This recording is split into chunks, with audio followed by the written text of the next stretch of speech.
Okay, I know General Blue is a bad guy. I think I can fix him. And what's great as well is that I am actually going to Egypt in November. So who knows, I might see him there. I love the whole deep sea diving adventure that we went on.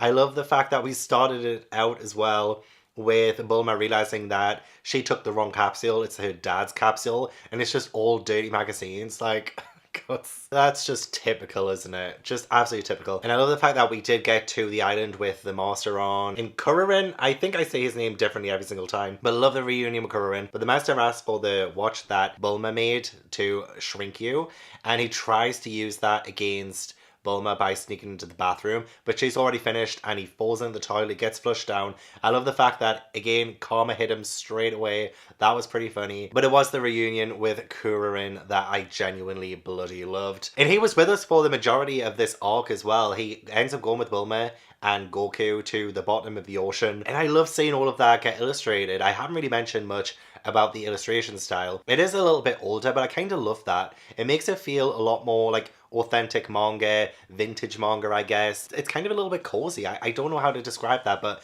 yes, all of the underwater stuff was pretty fantastic. Love the fact that General Blue was chasing after them. He's a bit of a perfectionist, and he has this like telekinesis power, and I thought like telekinesis was like moving objects with your mind, but I guess his version of it is he can keep the object in place. He's got control over the object, I think, maybe. So I kind of like the fact that he gave Goku a run for his money. Felt bad for Kuririn, who was fighting against him in front of Bulma in the underwater like cave thing with the pirate treasure. Oh my god, the pirate stuff was great. We got pirate bones, pirate treasure.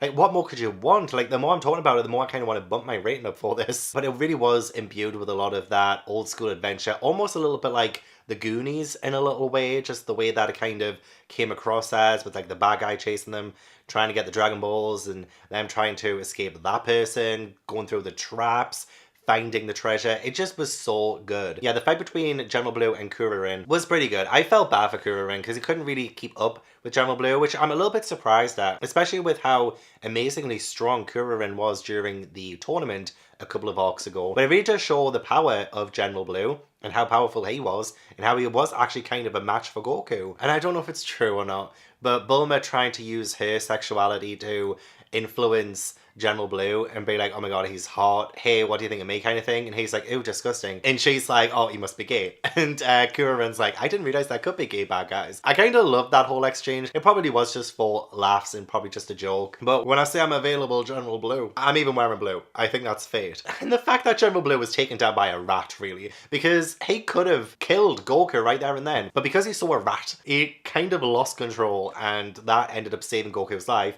I love the fact that Goku saved the rat as well. He was like, you saved my life, now hop into my mouth, and then it gets them out of the cave as it's like coming down. Like, I love that so much. The fact that Goku felt like he owed this little rodent and acknowledges him for saving his life. That was beautiful. I love that so much. I am a little bit confused by the whole like penguin village bit. Well, not exactly confused, but like it happened pretty quickly. So yeah, they did get the 3-star Dragon Ball, and then General Blue pounced on them when they least expected it, which was great considering it was against the Master and Goku and everyone. So it really does show you how pretty powerful General Blue is in a way. Probably not like the most powerful, of course, but like still pretty good. I thought it was really funny actually when he leaves the bomb and Bulma's like, hey, do you not need like a girl on the Red Ribbon Army? And he's like, no, we don't have girls. And then the Master's like, what about old men? And like everyone's like, what? And they're like, you're gonna leave them to save your own skin? I found that pretty funny. Yeah, so Goku does go after General Blue and he crashes. He gets the Dragon Balls back. He ends up breaking the tracker. So yeah, we land in Penguin Village when Goku catches up with General Blue.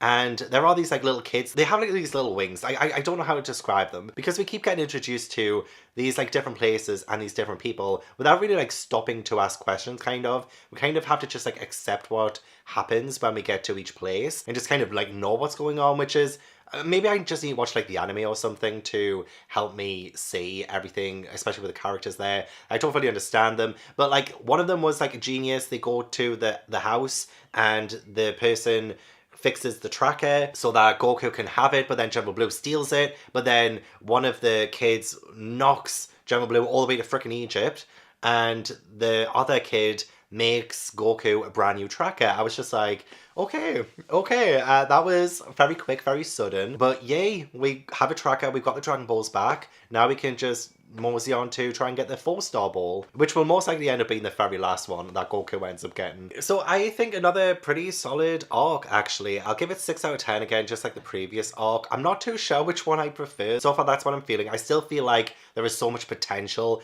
and we're just like so close to hitting that potential with Dragon Ball, and I'm just like not quite there yet. But it is the Commander Red arc next, who was introduced a couple of arcs ago. But I think we're now like halfway through the Red Ribbon Army saga, which is pretty awesome. So we'll continue on, hoping maybe the next arc or thereafter gets a 7 or above.